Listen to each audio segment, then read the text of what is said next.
అందరికీ నమస్కారం. ఈరోజైతే మా మిద్దె తోటలో పండిన గోంగూరతో ఒక రుచికరమైన గోంగూర పప్పు అయితే చేసుకుందాం ఫ్రెండ్స్.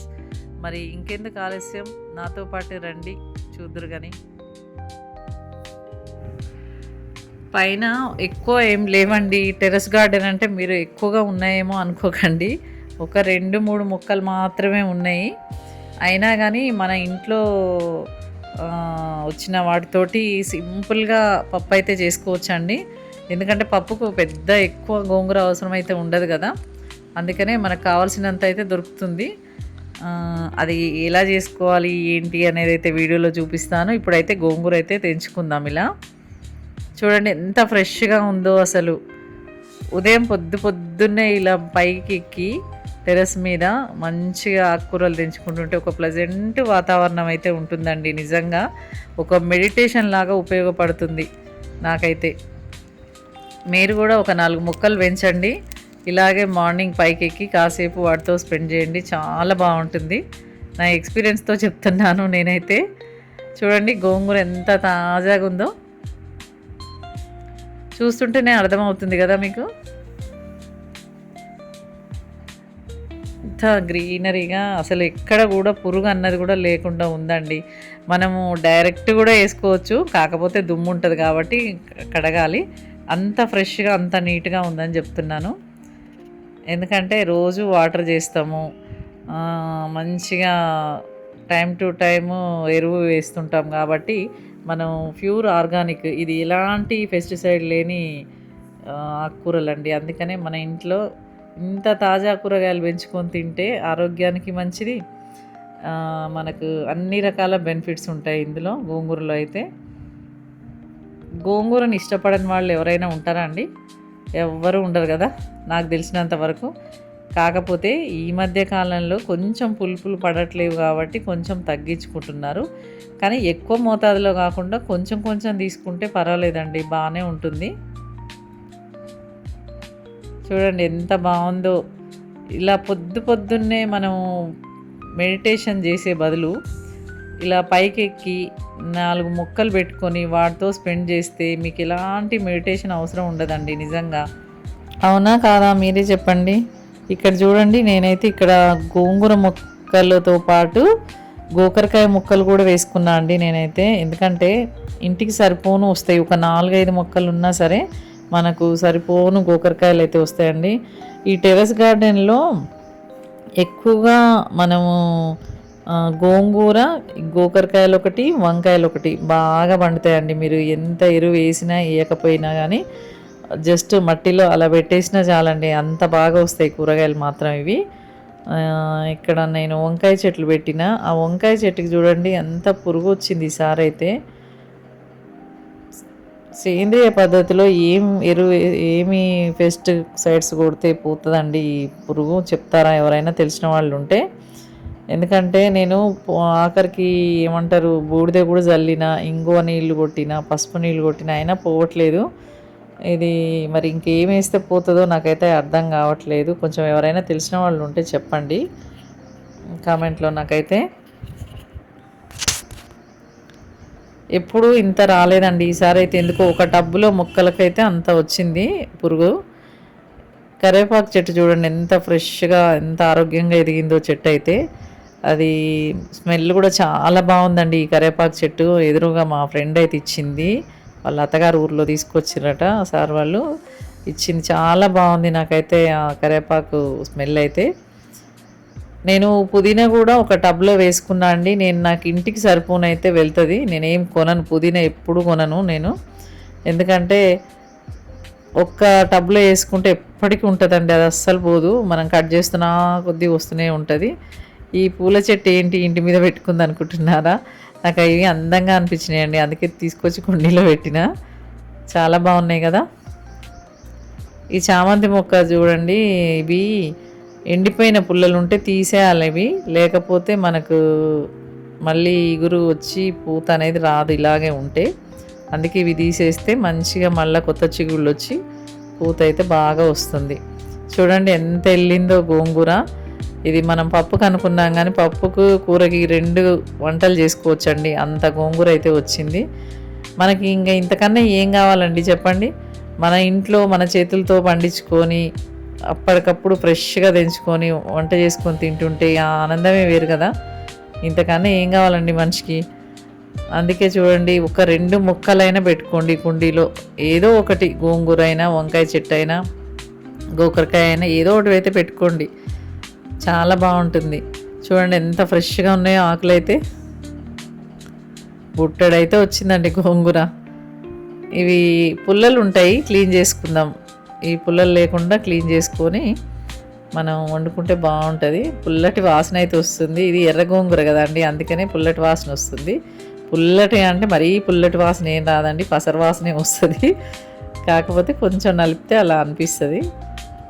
ఇంకా ఇక్కడితోటి ఈ గోంగూర దించడం అయితే కంప్లీట్ అయిపోయింది. మరి దీన్ని క్లీన్ చేసుకోవాలి కదా. మనం ఎంత ఇంట్లో వేసుకున్నా, ఎంత జాగ్రత్తగా పండించుకున్నా క్లీనింగ్ అనేది ఖచ్చితంగా ఉండాలండి ఆకుకూరలకి. ఎందుకంటే ఇవి పచ్చటి ఆకులు కాబట్టి గ్రీన్ కలర్లో మన సన్నటి పురుగులు అయితే ఉంటాయి వాటి మీద. అవి మనకు ఒక్కొక్కసారి కనపడకుండా కూడా ఉంటాయండి. అందుకనే ఏం చేయాలి అంటే బకెట్లో ఎక్కువ వాటర్ వేసేసుకొని ఆకుకూరలు అయితే కడగాలండి. ఏ ఆకుకూర అయినా సరే, పాలకూర అవ్వచ్చు, పుదీనా అవ్వచ్చు, ఏదైనా సరే. నేను ఇందులో ఉప్పు వేసిన, కొంచెం మీకు చూపించలేదు, కొంచెం చిటికెడు సాల్ట్ వేసి కడుక్కుంటే అందులో ఎలాంటి పురుగులు ఉన్నా కానీ వాటర్లోకి రాలిపోతాయండి. అవి నీట్గా అయిపోతుంది ఆకుకూర. ఎప్పుడైనా అలా కడిగి వేసుకుంటే చాలా మంచిగా ఉంటుంది. లేకపోతే ఆ ఆకుకూరలకు ఉన్న పురుగుల వల్ల హెల్త్ పాడయ్యే ఛాన్స్ ఉంటుందండి. అందుకనే చాలా జాగ్రత్తగా కడుక్కోవాలి. ఇప్పుడైతే ఒక కుక్కర్ తీసుకొని నేను కందిపప్పుతో గోంగూర పప్పు చేస్తున్నాను. అందుకనే 1 కప్పు కందిపప్పునైతే తీసుకుంటున్నా అండి. చిన్న కప్పే తీసుకుంటున్నాను. మీకు ఎక్కువ మంది ఉంటే ఎక్కువ క్వాంటిటీ పెద్ద కప్తో తీసుకుంటే సరిపోతుంది. నేనైతే ముగ్గురికి సరిపోతుంది కాబట్టి 1 కప్పు ముగ్గురికి వస్తుంది. 1 కప్పు కందిపప్పునైతే తీసుకుంటున్నాను. దీన్ని శుభ్రంగా కడిగేసుకుందామండి. ఇప్పుడైతే ఇలా నీట్గా ఒక 2-3 సార్లు కడిగి అన్నీ ఇందులోనే వేసేసి కుక్ చేసుకుంటే సరిపోతుంది మనకి. కానీ పప్పుని మనం కొంచెం వేయించి నానబెట్టుకొని వండుకుంటే ఇంకా చాలా బాగుంటుంది. దానివల్ల డైజెషన్కి ఇబ్బంది ఉండదు, గ్యాస్ ప్రాబ్లం అనేది రాకుండా ఉంటుందండి.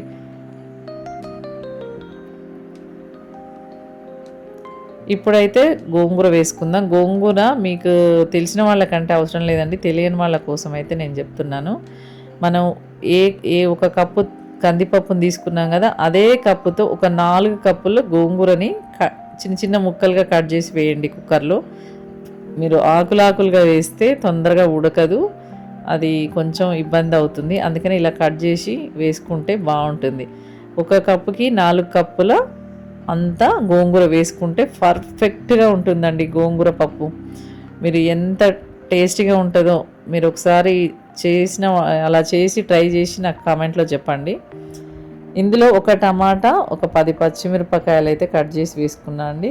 ఒక కొంచెం ముక్క చింతపండు వేసిన, అంతే. కరివేపాకు,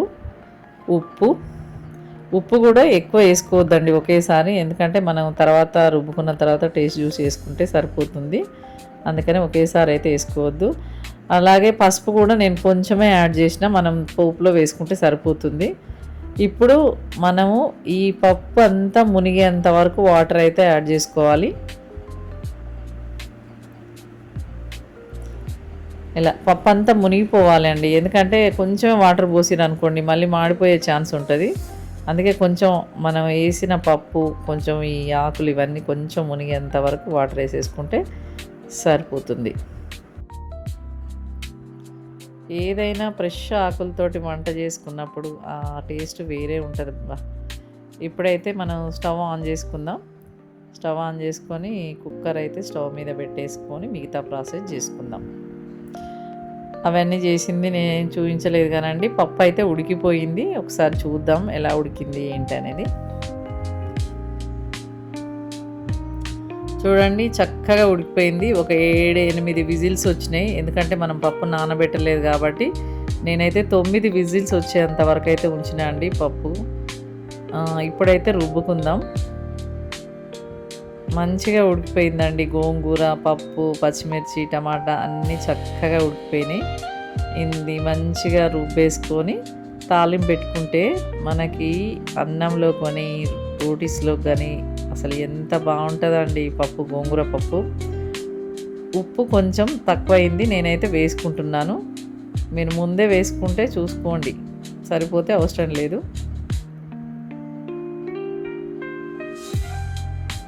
చూడండి మెత్తగా అయిపోయింది కదా పప్పు, చాలా బాగుంది. ఇంకా కొంచెం వాటర్ యాడ్ చేసుకొని కొద్దిగా కుక్ చేస్తున్నాను, ఎందుకంటే మరీ థిక్గా ఉంటే బాగుండదు. అందుకని కొంచెం వాటర్ అయితే యాడ్ చేసుకొని కుక్ చేసుకున్నాను. ఈ లోపు అయితే పోపుకి మనం రెడీ చేసి పెట్టుకుందామండి. ఇంకా నేనైతే పోపుకి గంట పెట్టేశాను. ఇంకా పోపు గింజలు అయితే వేసుకున్నా అండి. అది ఆవాలు, జీలకర్ర, వెండిమిరపకాయలు వేసి కొంచెం వెల్లుల్లిపాయలు కొంచెం కచ్చాపచ్చాగా దంచి వేసుకున్నా. ఇందులోకి అన్నిటికన్నా మెయిన్ ఇంపార్టెంట్ ఏంటంటే ఇంగువ అండి. ఇంగువ వేస్తేనే ఆ పప్పుకి అమోఘమైన టేస్ట్ అయితే వస్తుంది ఫ్లేవర్తో పాటు. నిజంగా చాలా చాలా బాగుంటుంది.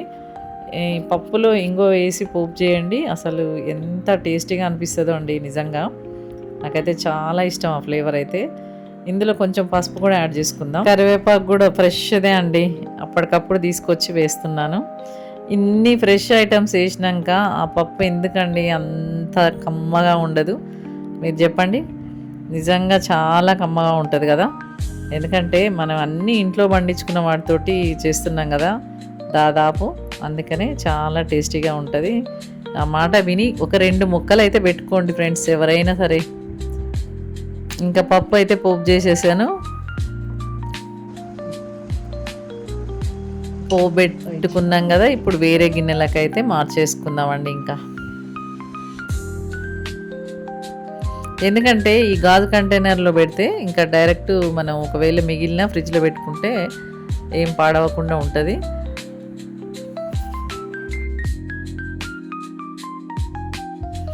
చూసారా అండి పప్పు ఎంత బాగా వచ్చిందో, చూస్తుంటేనే నోరు ఊరుతుంది కదా.